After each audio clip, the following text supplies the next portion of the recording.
These guys were talking wild craziness. At first, it was just rolling my boulder, and I was like, "Oh, this shit's gonna blow over because no one's gonna fucking agree with this guy because it was crazy." And then people started agreeing with him, all the Globers in the text chat, and I'm like, "Yo, that's fucking crazy."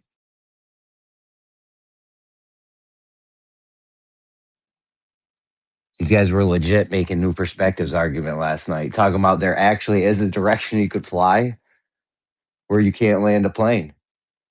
You wouldn't have the correct momentum to land the plane. That's fucking wild, bro.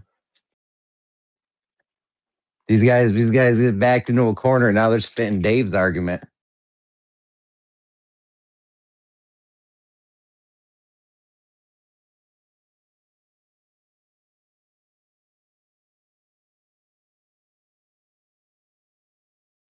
What up, Snacks? I don't know. Not much. Or I had all these guys spitting new perspectives argument last night. It was crazy.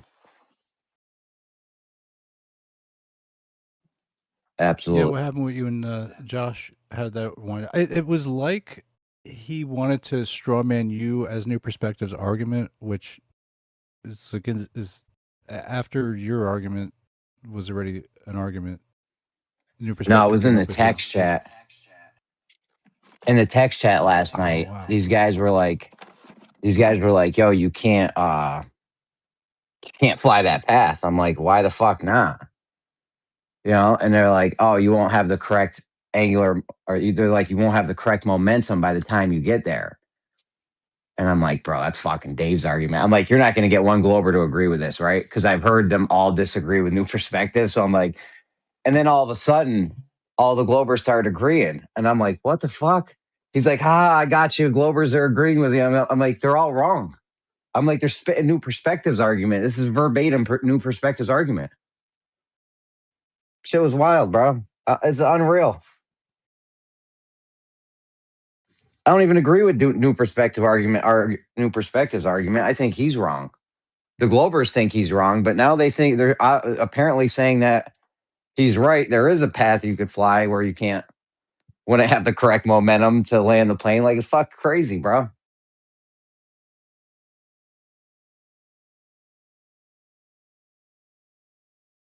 Wow.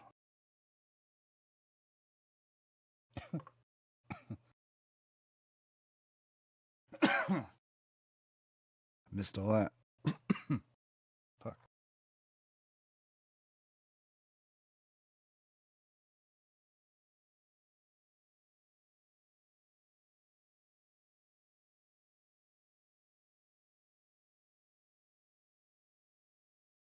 Did you take Josh's Coursera class on orbital mechanics so you can agree with him? I mean, bro, he don't even know what the shortest path means. Like, we're not even on the reference frames in Coriolis yet because he doesn't even understand what the shortest path is. So how can you? There's no like going past that part. That's like the basic.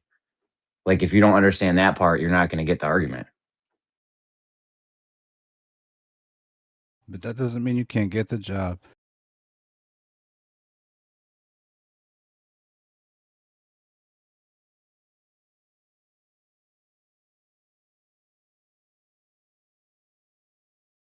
How many people do you think have jobs where they can't explain some of the fundamentals of it, and they're not going to be feeling too comfortable where you're actually asking them? You know, they'll be like, "You're thinking about it too hard." Won't they be like that? I think so. Yeah, I mean, I don't know. I don't know how you don't get the whole like the Coriolis thing's pretty basic. It's a pretty like basic thing. It's not complicated at all. It's very simple. It's like super simple. Coriolis effect. Like, yeah, I guess. Yeah, sure. I don't like the whole concept of calling it the Coriolis effect. That's where I'm starting an argument. Why though? Because Coriolis effect should really be two mechanically touching objects, like physically touching, not a vaporous thing or planetary bodies or whatever. It's basically a way for them not to say, what is it, contrary motion or relative motion or relative position. We say instead Coriolis effect. And that really masks over a lot of what the technicality of what I think it is that they're talking about. And we get confused into thinking that it's been so proven as Coriolis, like gears turning, you know, like this universe is a clockwork 4-cylinder manifold with fuel injection and shit. You know what I'm saying? Like that's the whole garb of the uh, like I guess movement into mechanical engineering for the automobile. You know, like kind of bringing it into that fold. You know. Anyway.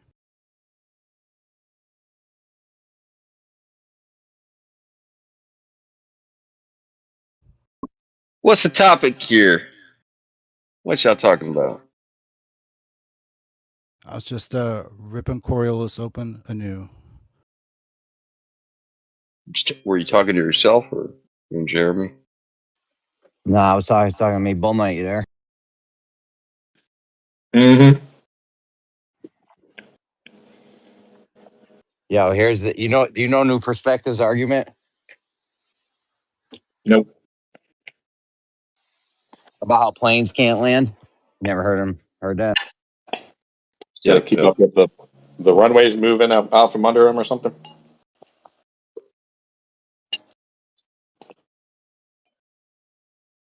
Yeah, do you agree with that argument? I don't know.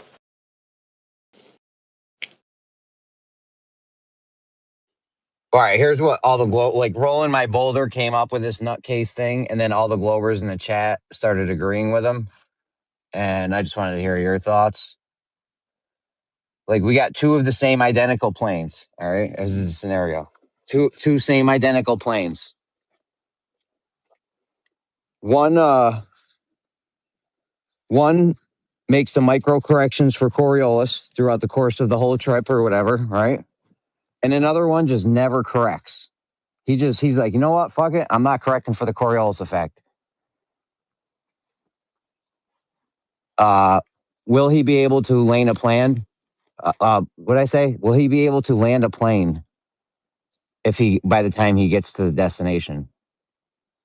Like, say you were like, oh, I'm gonna adjust for Coriolis and fly this way, and I'm like, well, all right, I'm gonna just lead the target and calculate it out so that by the time I get there, we're met up like they do with bullets, right?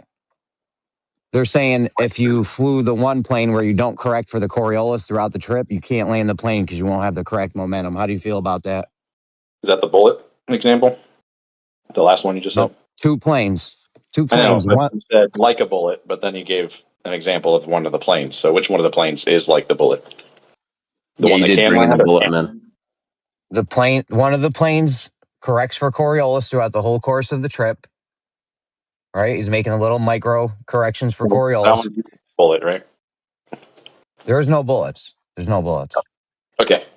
It's just two planes. Two of the same identical planes. But you said like a bullet, didn't you? Yeah, the path, like a bullet, the path. And the one that doesn't make corrections is pass like a bullet. Yeah, it would just figure out where the target's going to be by the time it gets there, and it would fly that path. How does it do that? How do you adjust for the Coriolis Catapult. effect? You're saying you can't adjust for Just the use a- Coriolis correct before we take the plane off and figure out where to go so that we don't have to make the correction? Like, what's the input for that? How do you do that? How do you adjust for the Coriolis? How do you make the Coriolis correction? Same way when you Yeah. shoot a bullet. Well, no, a plane you can steer though. Like, Right. You ain't steering a bullet. Okay, Unless but you we wanna want to go- take the path. I know, but we want to take the path the bullet does. We want to like lead the target so that we don't have to correct for the Coriolis effect. We can just let the Coriolis effect do its thing. We're going to lead the target like the bullet does and fly the plane in that path. Isn't that the same as correcting for the Coriolis? No, because one of them you'd have to adjust for the Coriolis the whole time, and another one you don't have to adjust for the Coriolis at all throughout the whole course of your trip. You pre-adjust for it. You adjust for it by Yeah. plotting the course. Is that what you're saying? Okay. Yeah. Windage. Yes, Yeah. the By plane that leading adjusts, your shot. the plane that adjusts for the Coriolis the whole time, he takes off and he's pointed at the airport that he's going to land at, right? The other guy who pre-adjusts for it, he takes off. He's not even pointed at the, like right when he takes off, he's not even pointed in the direction of the airport at that moment. So the question is, now that we're completely off, do you understand Bullnyte now, or Right. are you That all second caught one up? sounds wrong. What's up? That second example sounds wrong. What do you mean it sounds wrong? Like, that doesn't sound like that would work that well. It wouldn't work? Yeah. You couldn't do the math and figure out where the plane needs to be and GPS guide it throughout that whole path? I don't see how. What would that look like? Are you kidding me? You figure out what the Coriolis math is, right? And you're like, okay, I don't want to adjust for the Coriolis. So just like the bullet, you're like, I need to be aiming in this spot. And then you take off and aim in that spot. Isn't that going to be a longer path? I don't think you're ready for this combo. That's why I'm asking questions. Yeah. If it's a longer path or not, that's we can get into that in a second. But if you did take that path, would the plane have the correct momentum to land when it gets to the spot? That seems like a weirdly worded question because it has engines. Like, it's fighting against momentum the whole time. Unlike the bullet, which is just constantly losing Yo, momentum. forget the bullet, bro. There's no bullets. It's two planes. One plane. You know what? I'm good. I'm good, bro. Okay. I've tried. I'm good. You can't. Where's I new don't know. You perspective? can't follow. There's no bullets, Where- dude. There's no Where bullets. is new perspective? Where is new We can add a perspective? third plane. But We don't hey, need a you wouldn't third know. plane. We don't need a bullet. Why not? You wouldn't know if the Earth was moving or the plane then. How would you know, bro? You see a plane moving We're just in the air. Glober model where it's happening. Now it sounds like the plane that's constantly making small adjustments sounds like it's really just keeping a heading, right? Like maintaining a heading the whole time. Yeah, it's pointed. It takes off pointed at the airport, and then Coriolis throws it off course a little bit. It adjusts, points back at the airport. A little bit later, Coriolis throws it off, and you make these micro corrections throughout the course of your trip. Yes, the other Yeah, one That sounds like Other how one, it you would work in real life. what's up? That sounds like the way to do it in real life. Yes, that sounds like one way to do it. Another way to do it would be you could do all the math and say, okay, I want to be pointed in this direction and I'm going to lead the target. That's another way to do it, right?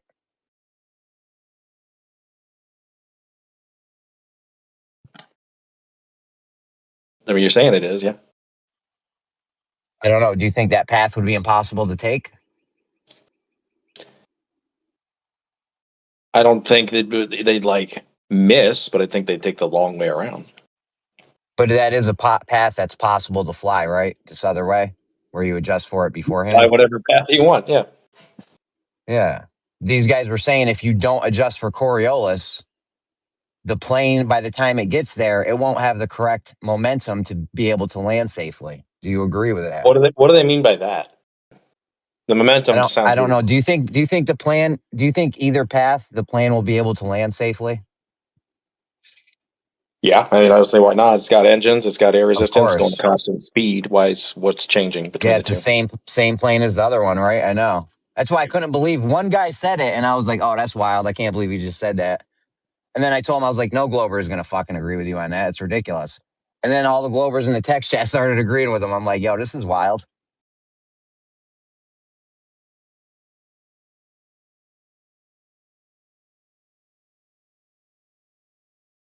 It's very weird. They were literally making new perspectives argument. It was crazy. It was late. They're probably drunk. Rolling my boulder sent him down a bad path.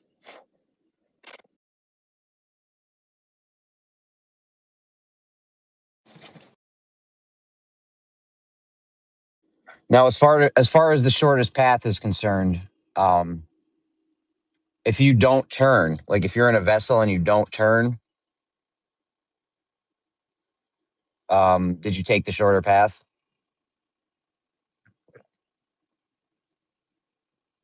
Did you see my post last night about using the azimuthal equidistant map projected to your starting location to get that direct heading to where you want to go?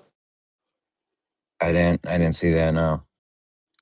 But wouldn't the person taking this, like, if me and you had let's say me and you had two cars, right? And there's this perfectly straight road in front of us, and I stay in my lane, right? There's multiple lanes on this road. Say it's a 5-lane highway. I stay in the middle lane the whole time, right? Just going straight. You're going to the left lane, you're going to the right lane, like you're slowly swerving back and forth throughout the thing. You would have taken a longer path, correct? Yep. Yeah, because the less turning you do, the shorter of a path you're going to take ultimately, right? There's no exception to this rule. Like that's why a great circle route on a globe is the shortest path because you don't turn, right? Right. Right. So if you asked me which one would be this, you thought the one where you pre-adjust was going to be a longer path, but that's the guy who turns less. He's going to turn less than the other That needs to plane. be shown because that doesn't track in my mind. Well, if the other guy has to turn for Coriolis corrections, and then there's another plane, same plane that doesn't have to turn for Coriolis corrections, so he's turning the plane less, like the car example. He's the one that's turning the car less. You don't know who takes the shorter path? It's pretty obvious. No, but the other one's pointed like starting off in a totally different direction, so their total path could be longer. They're not parallel to each other, or they're not parallel to each other this whole time. It's not like I know one's because one like guy's a train. turning. Yeah, I know they're not parallel because one guy's turning and One guy's headed off into some other direction.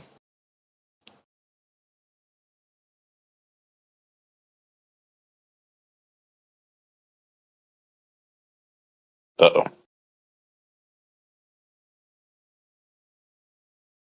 I think Coriolis got him.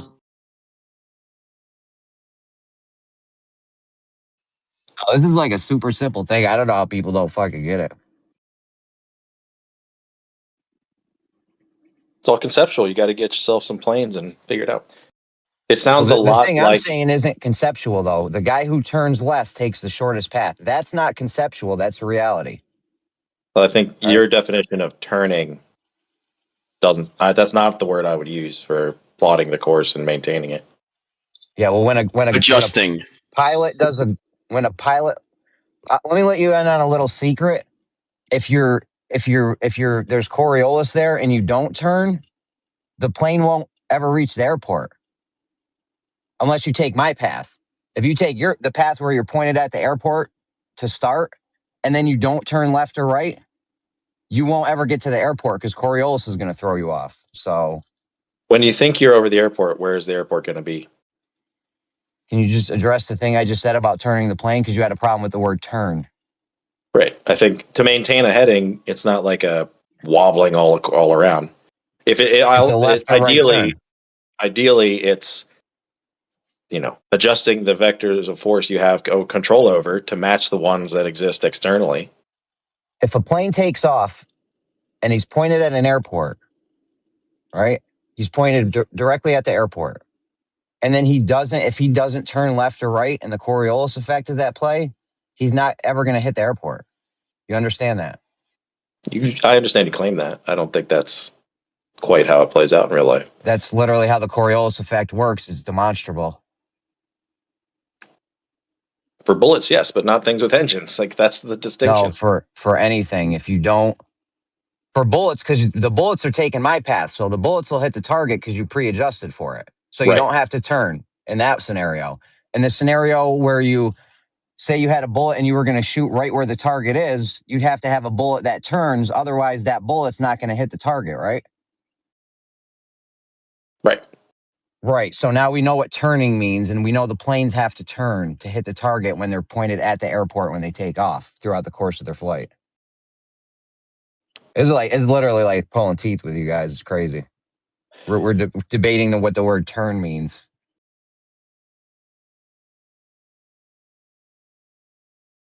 The real world example that comes to mind is trying to paddle across a flowing river to get to a specific spot on the other side. That's not directly across. It's like up or downstream a little bit. You have to take into account the flow of the river and how hard you can paddle. Just a different And example now. the whole time you're paddling, you won't be pointing at the air at where you're going to hit the shore, but you'll get there. If you try to point, It's not your analogous. canoe, The flowing water is an actual force. This is not analogous at all. I just want to say the flowing same river. end result though. No, it's not. It's trying to push your craft off course, isn't it? Whether it's pseudo or not pseudo force. Can we just It's stick real to the though. Coriolis? Can we just stick In to the the river. Coriolis effect? Because now Cyrus wants to talk about a river. I mean, go ahead. If you guys want to talk about rivers, go ahead. Yeah, I was just saying his example wasn't bad. Like, it was okay. I don't see know the why we'd problem with switch it. off the Coriolis. You could just use a smaller Coriolis example, like a record player or a merry-go-round or something like that. Like you don't have to bring it to like the river to muddy the If waters, it was make big it enough to complicated. put a bicycle on, I guess, yeah. You could just do it with a drone over a merry-go-round or a baseball over a merry-go-round or something. No, scale would be wrong there. If you have a drone and there's a point, if you have a drone and you're at the center of a merry-go-round with the drone and the merry-go-round spinning, and one guy leads the target and he hits the edge, right? He hits the edge at the spot he wants to hit. He did all the math and figured out how fast he's going and how fast the merry-go-round's turning. And he hits the edge, right? He just goes straight and doesn't have to turn left or right. You can just go straight. The other guy, if you start out pointed at the merry-go-round and slowly adjusted, you'd be turning, right? You'd have to turn the drone, otherwise you're never going to hit the target on the edge of the merry-go-round, right? No, drone's a good example because they can apply force independent from the direction it's heading. So Yes, it too could cancel it out, so maintain the path to be the shortest possible path, and get to where it's going. you'll have to turn the drone, right? You don't address the Not if point it's a I'm trying to make quadcopter. about turning. Hey, you didn't like a river, I don't like a some other drone. point that's not related to the point we're talking about turning. A remote control plane. Then I'll agree.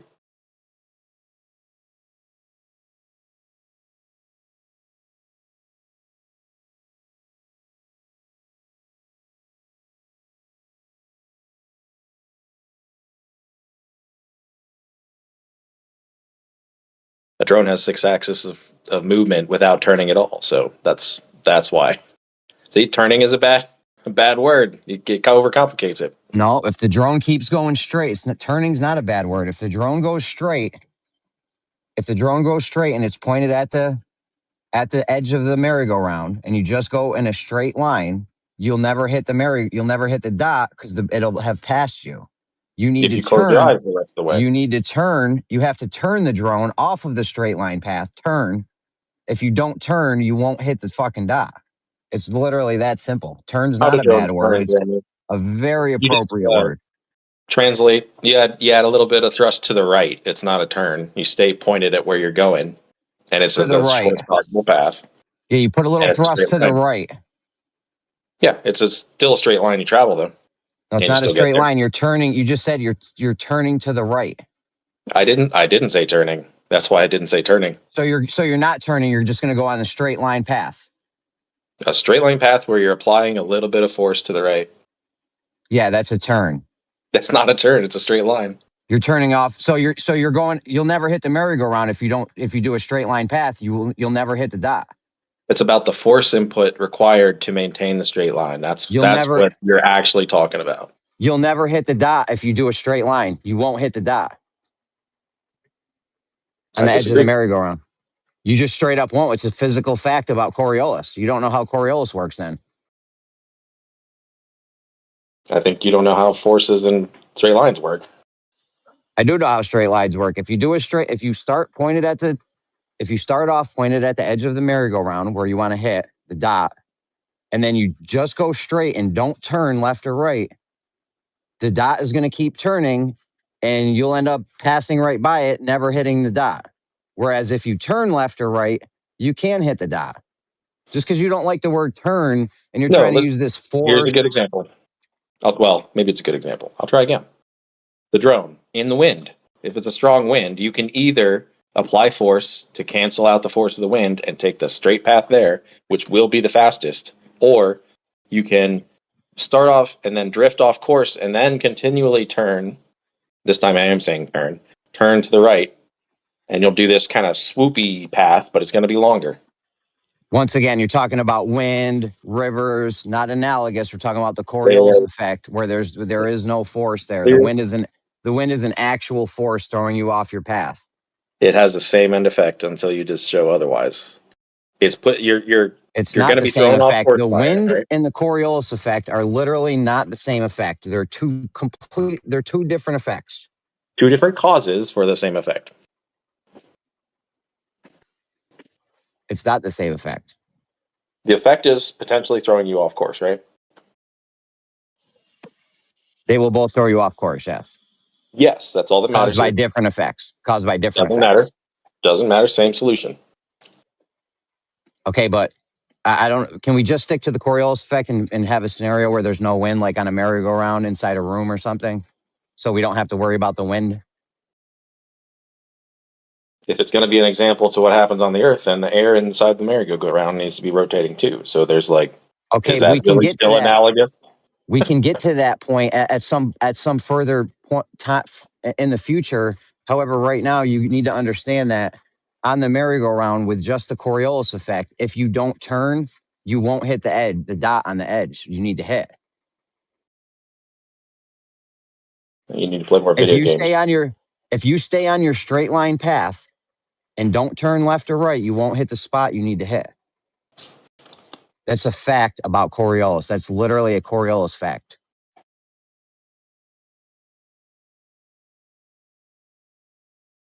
Why do you think the wind rotates with the Earth, though, man? Like lockstep? Because it doesn't. Lockstep is a little strong to describe the relationship, but they both have the same kind of momentum, at least on a calm day. Just like if the wind was blowing behind you at the same rate you're riding your bicycle, you're not going to feel any wind. It's the same. It is something right? Yeah. So I'm just, if you treat it like there's fluid mechanically, there's just fluid mechanics, right? You got a rotating cylinder or sphere.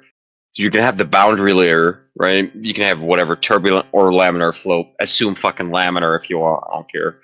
Cool. At the boundary layer, that one molecule that's touching the surface, but above that, the velocity will what you call it? The gradient. We'll have a gradient, right? And at the boundary layer, we assume there's no motion. So that's only right there on the surface. If the Earth is like rotating, you got power input like into the Earth. You're inputting power to spin it. That surface layer would be the highest velocity in lockstep with the velocity of the Earth. But as you go out away from that spinning sphere, velocity will reduce. Yeah, if there weren't any wind or anything else or energy coming in from the sun to also mix up the whole system. Right, to make everything turbulent, yeah. And then the difference is in the presumed globe model, there's no outer boundary, it's just vacuum. So it's not as if there's a drag on the outer bound of it. Yeah, I know. Like I can run it, like all the calculations like in a viscometer. But if you try to model Earth the same way, you can't because you don't have the other wall, the outer boundary, like you said on like in the viscometer, where it's like, fuck, how do I do this now? I got the viscosity, I got everything, but I don't have another boundary for friction. It's wild. I mean, I think I don't know how to run the math on it. Weird helium superfluid thing might be a way to do that because, like, it is not the case that superfluid has zero friction with what it touches. It's just that it has no self viscosity. So you could have a rotating sphere in a superfluid, and I think you'd wind up at taking into account the changes of scale with a similar situation where the surface is dragging superfluid with it, but then there's no external viscosity. But also, I don't know if you can have that much superfluid helium-3 in a bowl, right? Like, there might be practical. Yeah, it climbs out of the bowl or it leaks out of it. It's like, goodness. But yeah, I would love to run it. Like, I'm just trying to imagine a scale model trying to run. Like, fuck, so hard. That's the problem with ball Earth, man. If you try to apply the fluid mechanics, you literally cannot experiment on that shit. Well, part of it, I mean, it is a fact that volume and surface area scale at different rates.